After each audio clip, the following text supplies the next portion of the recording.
especially for the people that are staying up super late tonight. We appreciate it. Thanks. Okay, so now we're going to transition to a session that is, I don't know, I'm really looking forward to it because it really focuses on our emerging scholars. And so we're going to talk to the winners of the ARP Emerging Scholar Award. And following this session, I just want to remind you that we're going to have a brief closing. After that, we'll have our mentoring events and last social gathering in GatherTown. Without further ado, I will hand the floor over to Susan South, who will be hosting the Emerging Scholars Award session today. Thank you, Joanne. Let me start by introducing the winners, our 4 emerging scholars for this year. And I'll let them say hello after I introduce them. In alphabetical order, we have Emery Beck, who received a PhD from Washington University in St. Louis and is currently a postdoctoral fellow at Northwestern University Feinberg School of Medicine. Is Emery here? There she is. Next, we have Josh Oltmans, received a PhD in clinical psychology at the University of Kentucky. Currently is a research assistant professor at the Stony Brook Department of Psychiatry. There's Josh. Next, we have Holland Reicher, a PhD candidate at Northwestern University, who will be starting a clinical internship at the Hines VA. Hello. And finally, we have Jesse Sun, who received a PhD from UC Davis and is a Mine Corps postdoctoral fellow at the University of Pennsylvania. Hello. Okay, so it's my pleasure to moderate this session, and this is the easiest work I'll have because I get to let these 4 amazing young scholars do all the work. I did clear these questions with them first, so they do know what's coming. I'm just going to get started and let them talk, but I'm going to give myself permission to follow up with them and stop things if I want to get more information.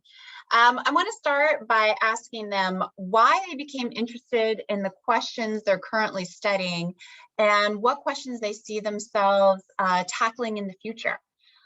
So we'll just go alphabetically. So Emery, if you want to start by telling us how you got involved in what you're currently tackling. Yeah, hi everyone, and thank you for being here. So in thinking about my research, I think a lot of it, I kind of joke, comes back to the word nice. I grew up in like the same small rural town that both my parents and my grandparents had largely grown up in. And so a lot of the kind of expectations that people had for me were kind of put on me. And while they weren't wrong, there was this kind of this frustration with the fact that we were all just the nice family. And so I kind of really became interested in how we kind of describe an individual and how we understand them as a unique person, as well as how, you know, we describe them relative to other people. And that has just led me down this really long path of like looking at these idiographic approaches and within person approaches and trying to link them to these between person approaches that have been kind of dominating the personality space for the last decades. And that's been, I think, just really, really personally meaningful, as well as I think professionally meaningful, in kind of bringing attention back to some of these issues.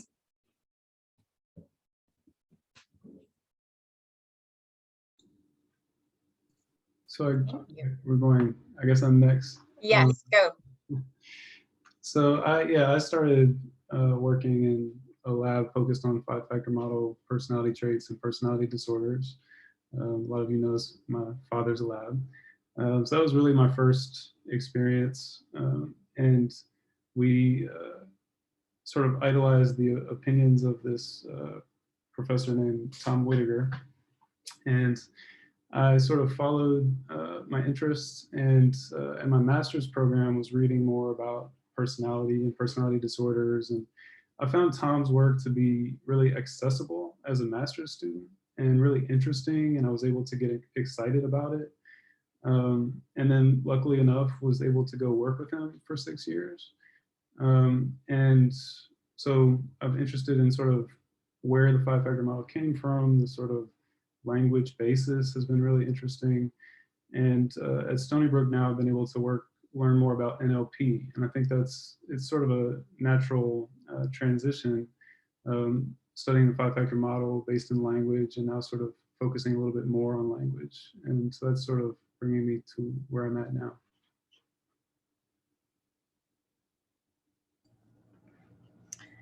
So when I was an undergrad, I majored in psychology and did something called documentary studies at Duke. And our training was, I did photography, but it was also a lot about community relationships and what it means to be an outsider coming into a community to document that community. And I took a bunch of years off in between undergrad and grad school where I did a lot of community-based work, especially in arts-based expression and telling personal stories.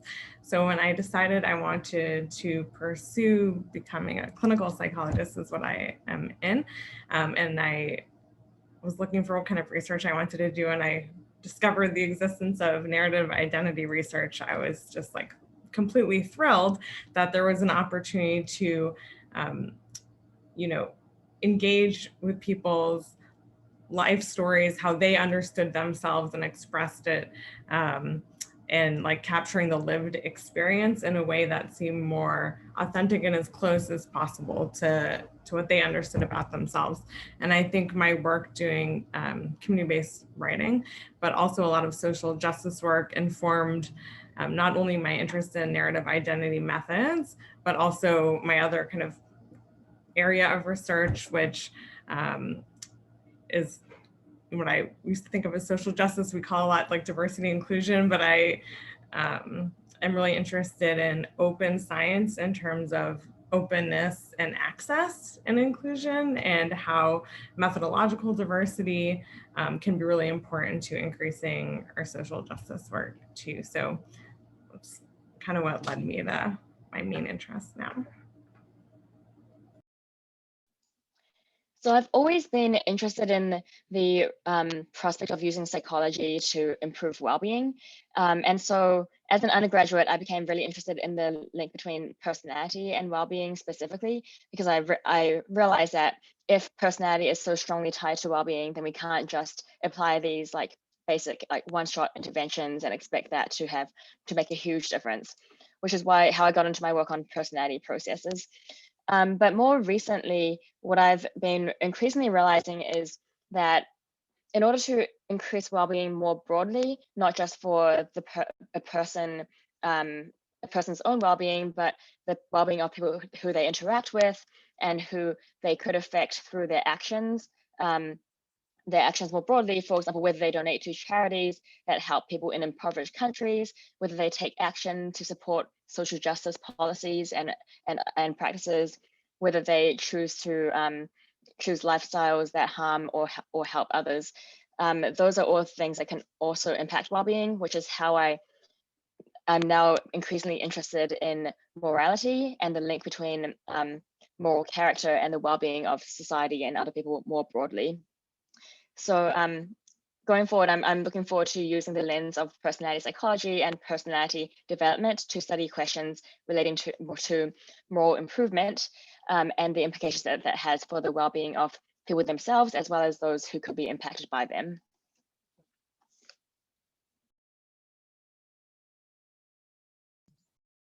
Thank you. That was a great introduction. And I think it really emphasizes how the four of you have come from very different places to study very different things within the field and how broad this field is. The next question I'm posing to the four of you, what is some of the most exciting work you've recently come across in the field, and what implications does that work have for personality science? And I guess we can go alphabetically again. Great. So I was thinking about this question earlier, that something that really sticks out for me is the concept of formal modeling and how this kind of fits into both like applying it to individuals, as well as then how that can kind of trickle up hopefully and help us to understand, populations of people as well. Because I find that in personality, we often engage in what I always draw from Allport called simple and sovereign theorizing, that he kind of says was a result of galloping empiricism, or this kind of almost exclusive focus on trying to use empirical data to guide our theory, as opposed to using theories to guide our empirical data collection and modeling. And I think that this, can kind of help us to wrap our head around a lot of the kind of issues of like siloism and warring factions that we were talking about in the previous sessions. But I think it can kind of help us to think about how we can create theories that are perhaps more useful and that are going to be more appropriate for incorporating more diversity and equity in our research by making space for individuals, by making space for other things that we couldn't previously explain with the models that we were developing based on less representative populations. And, of course, as with all things, this is a really exciting area, but it also comes with a lot of different challenges because there's not a lot of training that we've had in these areas. And there's going to be a really strong, I think, kind of overhead work that we're going to have to do to get there. I found this to be a difficult question because I just think back to ARP, having trouble choosing which symposium to go to because I just think, especially in this conference, there's so much interesting and exciting work going on. But I think the first thing that comes to mind really is using smartphones to detect personality traits, track, and implementing smartphones to sort of address questions that we've been looking at for years, but now there's just these new waves of data that people are just carrying with them at all times that I think is really going to change how well and how thoroughly and how intensively we can assess personality. And that work is, of course, happening already, but I found that really exciting.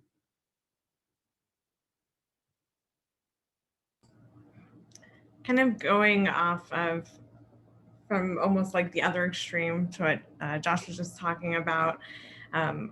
I was thinking in the earlier symposia, there was some conversation about the importance of having more attention to qualitative methods and also interdisciplinary work. And a recent paper that came to mind for me was John Adler's paper on narrative and disability in the Journal of Personality, which also integrated perspectives from disability studies and intersectionality perspectives. And it was a case study focused paper.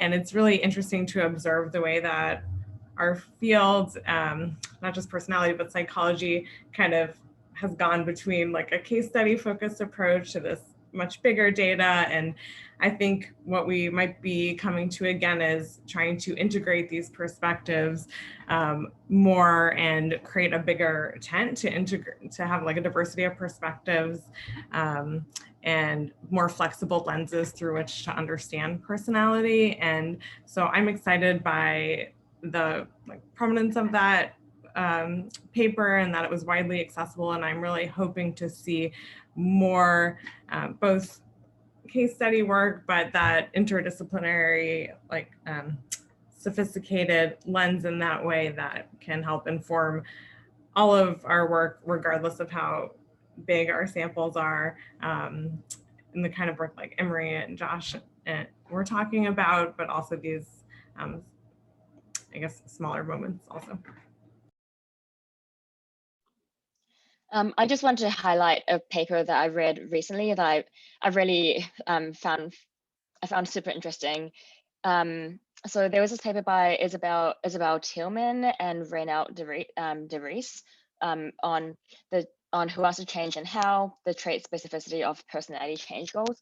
And one thing that I thought was really cool was that they found that people were less interested in changing their levels of honesty, humility, compared to neuroticism, extroversion, and conscientiousness, as well as agreeableness in the HEXO framework. But when they gave people feedback on where they were in the, in a bell curve of that trait, on the trait continuum compared to other people, they no longer found that people were less interested in changing their honesty, humility. So this basically suggests that once you give people feedback about their true levels of honesty, humility relative to others, and they may actually realize that they're not as honest and humble and and moral as they thought they were. which could increase the motivation to change on those morally valued traits. I thought this had broader implications for the prospect of increasing of self-knowledge and personality feedback, which I think has been quite an understudied field. So I'm really excited to see more work in the future on personality feedback, whether that's just telling you where you are in a distribution, or perhaps getting feedback from close others about the ways that they think you should change or improve yourself.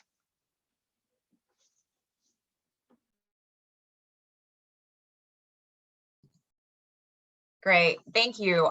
Here's where I'm going to allow myself to go off script because there were so many good answers there. I want to follow up on this.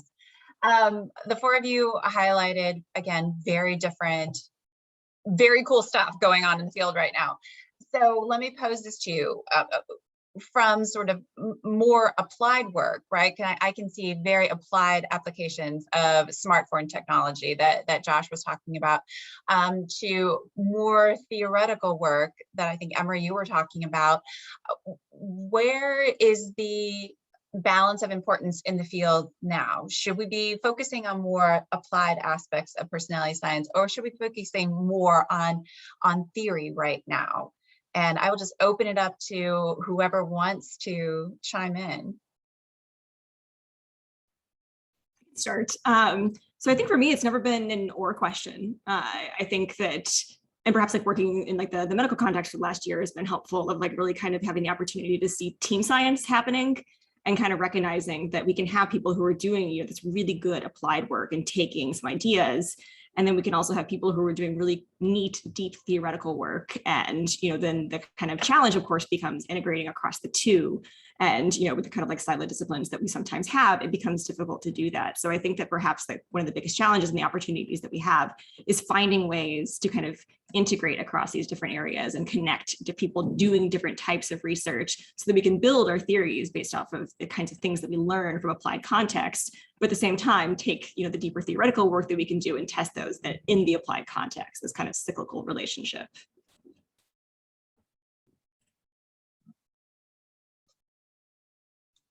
I agree.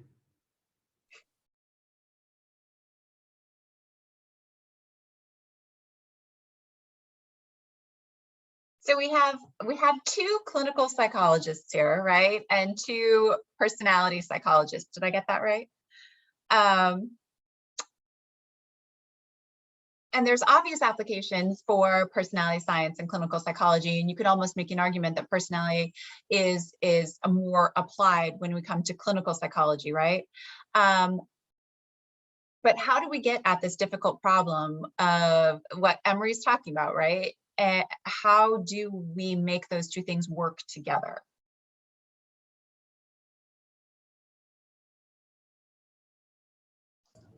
How do we make application and theory work together? Yes. Okay. I see them. I see theory and application as going hand in hand. For example, if you were to if you want to try and really understand something, you should try and change it and see if that has the effect that you expect it to. Just to give you an example, if you want to know whether it's possible for people to become more honest, then you should ideally test a variety of interventions to see which specific kinds of interventions would work. And if nothing works across many decades, then you could draw a broader conclusion that it might not be possible to change honesty broadly. But if you found that some interventions worked and others didn't, then that gives you insight into which mechanisms and processes might be more effective.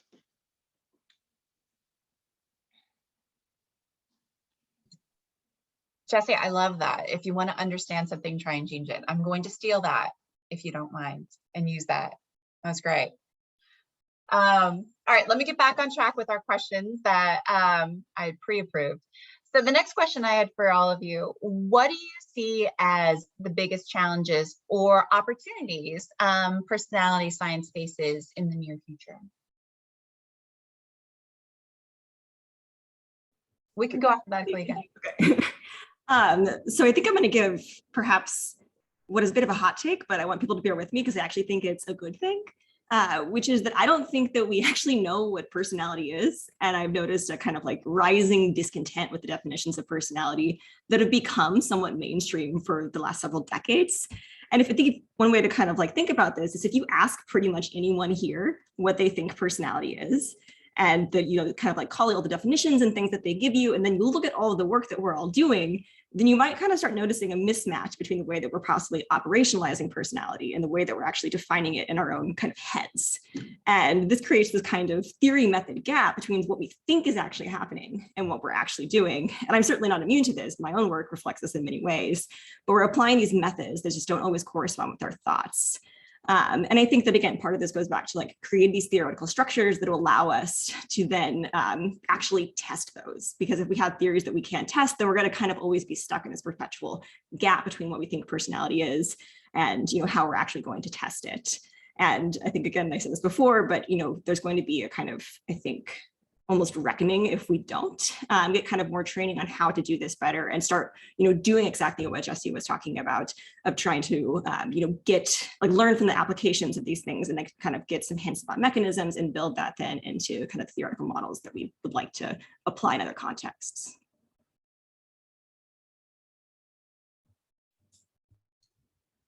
I think what came to mind for this question for me was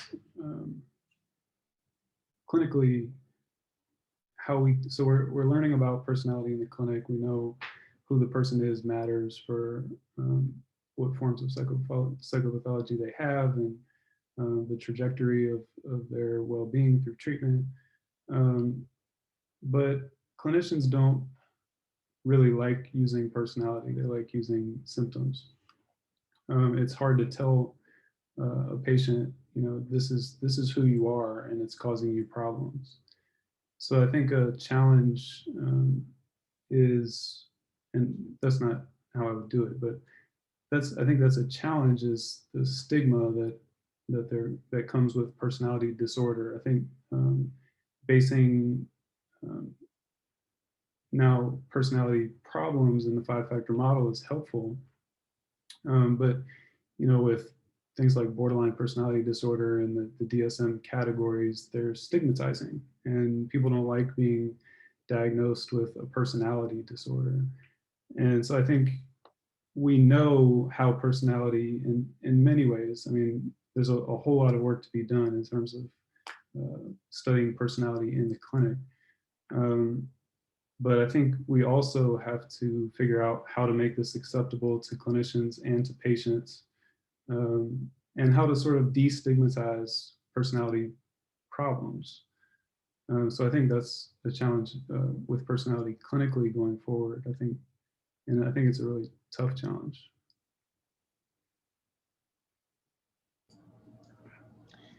There are oh, sorry, Holland, your turn. Okay. So, you know, I love that much of the focus of this conference has been about different types of diversity and inclusion. And one aspect of that I'm passionate about is lifespan perspective diversity and increasing inclusion of older adults and people toward end of life in our research. And I know in my own area of narrative identity, there's very little research in older adulthood, and I think that's a broader problem as well. And so, you know, I think that's historically been a challenge because of the reliance on weird college populations that are very accessible. And I also think for some reason it's like not as sexy to many students. I didn't really learn about older adulthood when I was in school. For example, the developmental consortium that I'm a part of is mostly children, child researchers. And so that's a challenge, but I also think it's a fantastic opportunity for other early career researchers to really make their mark, since there's so much to learn here. And will also provide the opportunity to really expand our understanding of personality across the lifespan on a number of different, whatever we do think personality is, as Emery was talking about. There's so many ways to also enhance our understanding of that by including a broader range, age range of participants.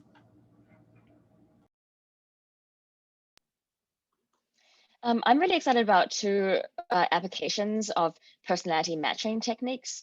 This kind of goes back to the link between theory and application, and I think that these really have been underexplored. So one application is in the context of personalized interventions. I think that a lot of interventions that are developed by social psychologists or clinical psychologists often take a one-size-fits-all approach in delivering the same intervention to people. But there's been a recent movement in precision medicine to try to match specific treatments to specific individuals. And I think personality science has a lot to say about that. So for example, in the realm of positive psychology and trying to improve well-being, I see a lot of potential for testing whether personality traits or more using specific personality traits or taking a more complex machine learning based approach to predict which interventions are most likely to be effective for which people. So that is one application that I think would be really exciting to see more of in the future. And a second application also along this line of personality matching is in the context of finding optimal social partners. So for example, if you, right now, I'm not really sure how colleges match roommates, but wouldn't it be cool if we could find out which combinations of personality traits make for the most harmonious and successful roommate relationships, and we could actually pair people up with the people who they're most likely to get along with based on that. And similarly, if we could figure out which teams of individuals are most likely to work well together. And in doing so, this can answer broader theoretical questions about whether personality diversity is like helpful, or whether it's better to, or whether personality homophily is more helpful in these different contexts. And while previous research has addressed questions about similarity, obviously, this has often been done using a trait-by-trait approach instead of considering the more complex interactions that there might be between profiles of traits that whole individuals might have. So I think that's an exciting future direction, especially with machine learning.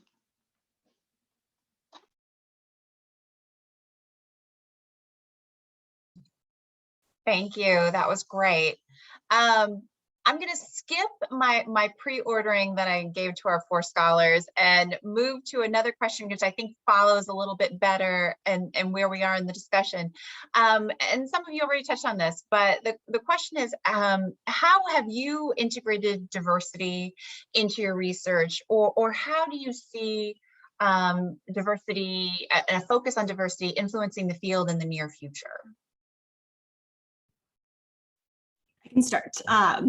So in terms of speaking about my own research, I honestly haven't done enough to integrate some of these. I do use, some of the large samples that many of us use that span different continents and countries. But if we actually look at the samples that we're using, they're not as geographically, socioeconomically, or racially diverse as we would like to hope that they are.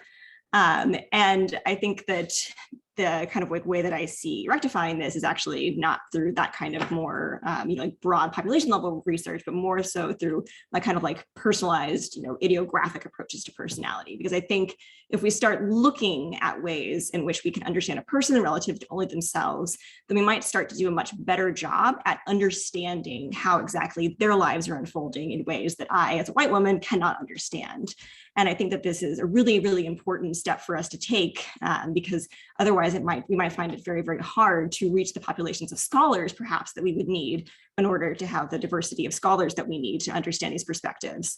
And so I think that is, of course, a very important and alternative avenue to take. But I think that in a lot of my personal research, I'm going to keep working to try to diversify the samples of data I'm going to be collecting as opposed to using to hopefully better understand how exactly personality and the kind of social context that we live in are unfolding differently across different people.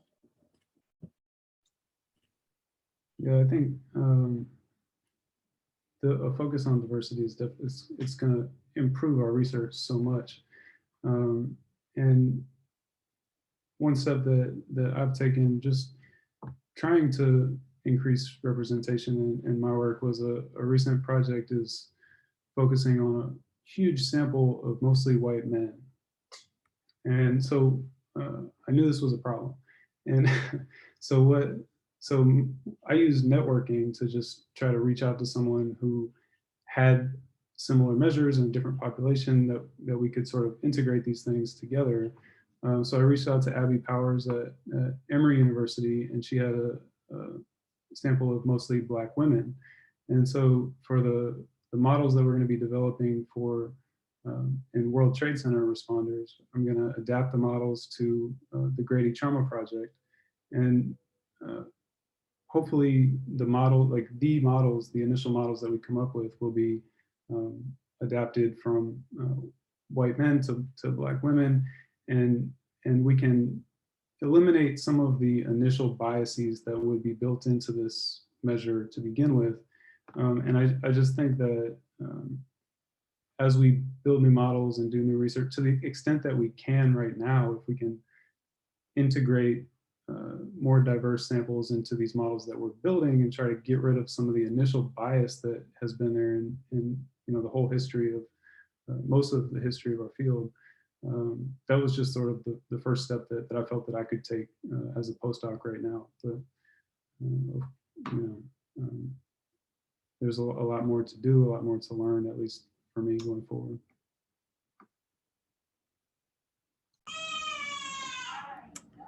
Hi. So I'm sorry, there's some screaming happening in the background. When we get to the fun question, you'll hear why.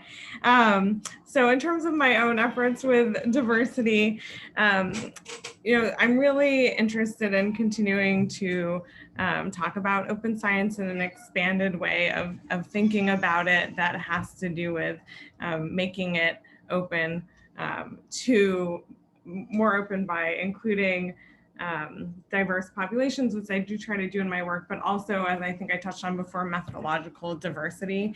And so in terms of trying to include methods that prioritize individuals' lived experiences and giving an opportunity for the participants to talk back to the research or help design the research and inform what it is, I think has the potential to be really game changing in terms of the questions that we're asking and who is included and reflected in our research. I don't know if you can hear what's happening in the background, but I'll just maybe follow up with this later.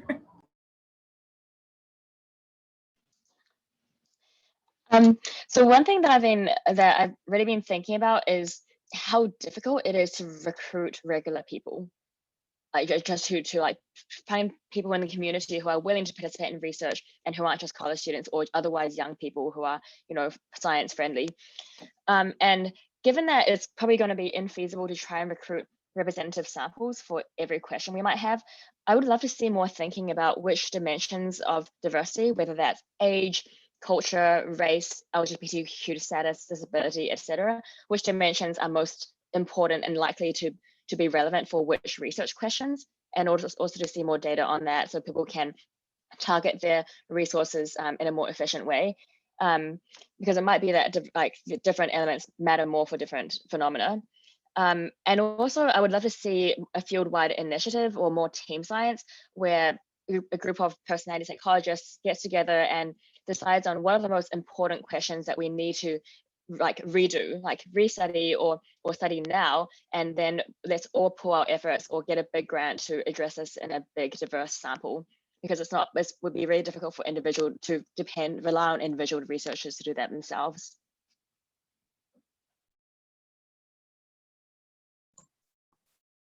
That was great. Thank you. And Holland, I sympathize because I can't tell you how many times my toddler was home when I was teaching online this semester.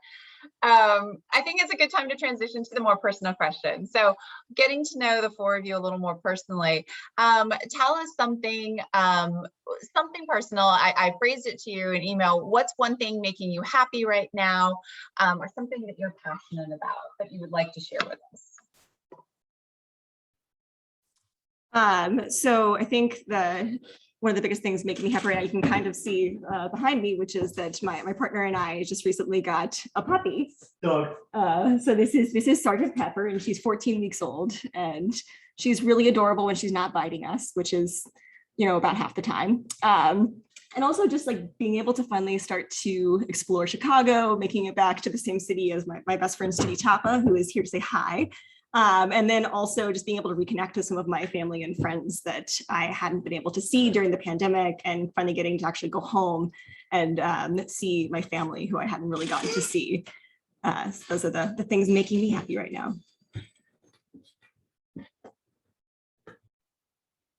Agreed. So I'm going on vacation for 2 weeks this year. Normally every year we go for a week to the beach, a whole family. And so we're doing that first 2 weeks of August. And just, there have been more family trips the past few months because it had been such a long time. But, so that's making me happy. I'm excited about that. I recently also moved to Brooklyn, so I've been exploring, and I have people coming to visit, and I'm meeting new people and able to do more things, fun things. And that wasn't like, so I'm at Stony Brook out on Long Island, and when I moved here, it was the pandemic, and of course, and I was sort of in this isolated area. I didn't know where to live. There are a lot of different towns spread out, and I got the idea throughout the year that it's tough. It's not going to be easy, but I'm going to move to the city.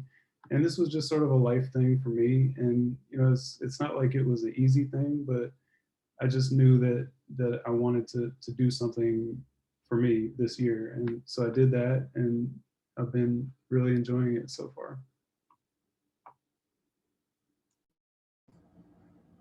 Well, as I hinted, and maybe you all heard, I have a newborn baby. She just turned 1 month, and she's definitely been making me happy. This is my first time trying to engage in something other than feeding her pretty much for the last month, which she must have sensed. And what's been really cool as it relates to our conference is just noticing how she is a tiny little scientist and researcher already, just like taking everything in about the world, reacting to different cues, like running her own experiments on us. And also in terms of like this personality aspect, just already noticing personality traits starting to emerge in her, and like the expressions she likes to make, and sorts of patterns she's starting to develop.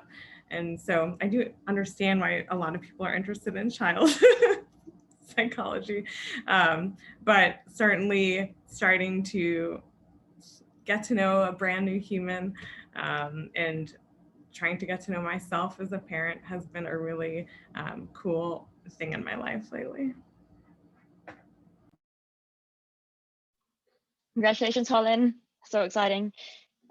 So normally if I was at home in my studio, I'm currently on vacation in New Orleans, which I'm pretty excited about. I would have my fluffy dog on my lap, but since he's not here, this is him, Kumara, which means sweet potato, and he is truly the sweetest little guy. But I post enough about him on Twitter, so I'll say one other thing that's making me happy, which is that 6 months before COVID, I got introduced to bachata dancing, and like I immediately became completely obsessed with like salsa and bachata. So I started going every week, would dance for 3 or 4 hours every week, and it's recently started back up. Social dancing has started back up in Philly, which I've been really appreciating, because dancing is just an activity that makes me feel young, alive, like connected to other humans, because it's a language that it's a different language, and it's really amazing how two people who have never met or even talked can make a beautiful dance happen just through like signaling and body language and communication. So it's a beautiful way to connect with other human beings.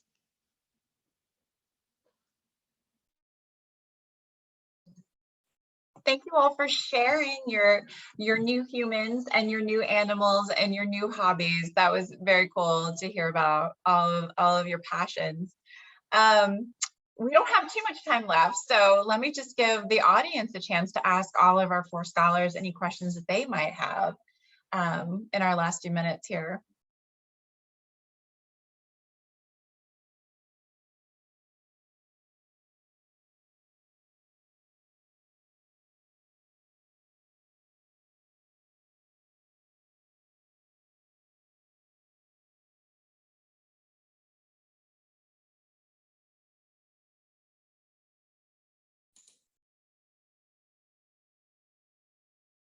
I have a question. I'm curious how you balance optimism versus pessimism about the coming years in our field.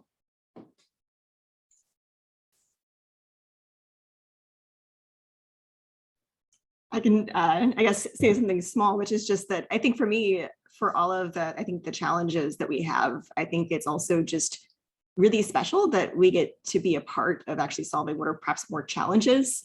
You know, we are coming into the field at a time where we're recognizing issues with our past, but we're also working to reconcile that with the future. And I think that it's just really, again, special just to be here and be able to think deeply and try to figure out ways that we can improve our science, both in terms of its scientific value, but also in terms of how it relates to the world and actually captures people's real meaningful lives.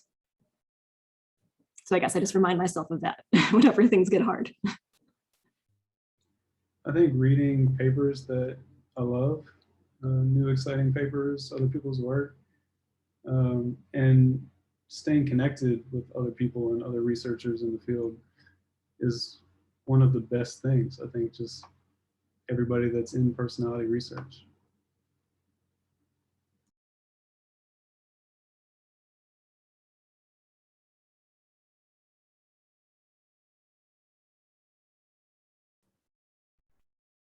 John, can I answer your question? Of course, Bill.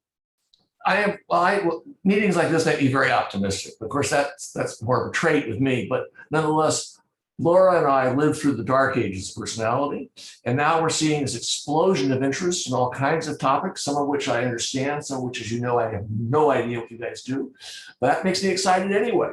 And I think so. I remain optimistic about the field. Global climate change does not make me optimistic, but the field of personality makes me very optimistic, because looking at this group of ARP attendees, it's really exciting. We're going somewhere. And that makes me very optimistic. But then again, my explanation was I've been optimistic my entire life, so I'm not sure. I can't give you a social explanation for that.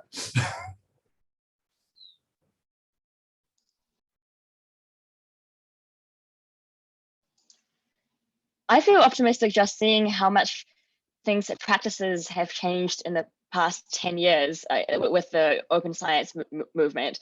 I was reading their paper the other day. So it was a social psych paper, so not completely relevant, but they had about 10 participants per cell. It was psych science, and I was like, wow, we have come a long way.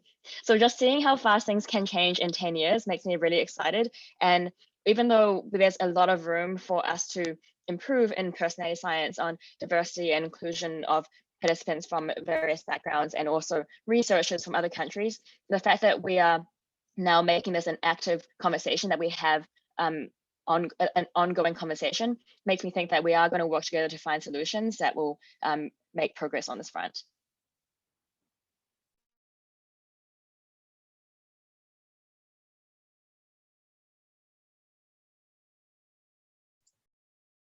I could see how it would be hard to maintain your optimism as a young scholar in the field over the past year, 18 months almost.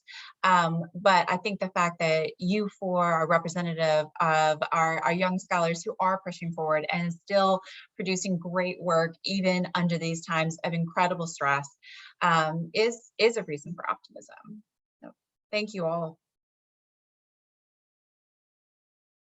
And thanks for being part of this.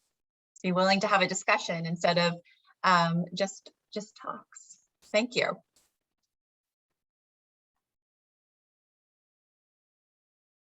Okay, thank you so much, Susan, for being our wonderful host for this really great session with our emerging scholars. Congratulations again for your achievement. So I will pass the floor to Aranda, and we're going to have a very brief closing today. I know that some of us need to get up and stretch, get some water, and hopefully after this closing, we'll see you at the GatherTown event. I will be posting the events that are happening in the chat in a little bit.